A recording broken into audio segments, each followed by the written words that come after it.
Within this section, I will be comparing the results of the 20-metre sprint.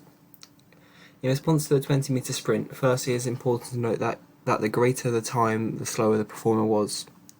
meaning that the NBA elite performer achieved the quickest time, and the yellow bar was the weakest performer, achieving the slowest time, even though it is the highest bar. The performer's times can be directly linked to their physical state and how fit they are, as it can be inferred that the fastest performer, the NBA elite player, will be in extremely good shape, with a very high, efficient cardiovascular system and a large muscular mass to support their exercise to the highest level, enabling them to achieve the fastest times. When analysing the graphs of the weaker and stronger peer performers in response to their velocity and acceleration throughout the 20-metre sprint, firstly, I will analyse the graphs relating to velocity. When analysing the velocity graphs of the two performers, it is clear to see that the stronger performer's velocity increased at a steeper gradient, reaching 8 meters per second in under 1.5 seconds, whereas the weaker performer, it took over 4 seconds for them to obtain a velocity of 8 meters per second, showing that it took the weaker performer over double the time to reach a similar velocity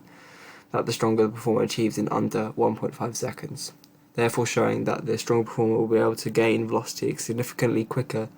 than the weakest performer, enabling them to obtain greater speeds and faster times. Moving forward, in response to acceleration, a similar pattern emerged, showing that the stronger performer had a steeper gradient and a higher initial acceleration, reaching 13 meters per second in under 1.5 seconds, compared to the weaker performer who achieved a lower acceleration of 5.5 meters per second in just over 3.5 seconds, showing that the stronger performer was able to accelerate from a stationary position at almost twice the speed, enabling them to cover the sprint distance in significantly less time than the weaker peer counterpart. After the initial acceleration, we can see that both graphs, the subject's acceleration declines considerably. This may have been due to fatigue, the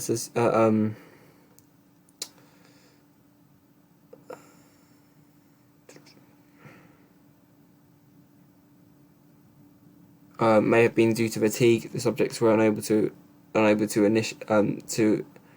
maintain the intensity of their maximal sprinting, which was present in the initial burst of the run. However, it is possible that this decline in acceleration is also present due to the performers slowing down as they reach the finishing line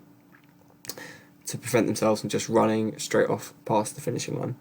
which would stimulate a decline in their accelerations like the ones we see in the graph. Despite the cause of it, it is clear to see that as a result of the stronger performer having a significantly greater velocity and acceleration, they were able to achieve a time of running the 20-metre sprint almost half that of the weaker performer, clearly making them a far greater performer than the weaker performer, clearly showing that the direct correlation between increased acceleration and velocity and a faster 20-metre sprint time.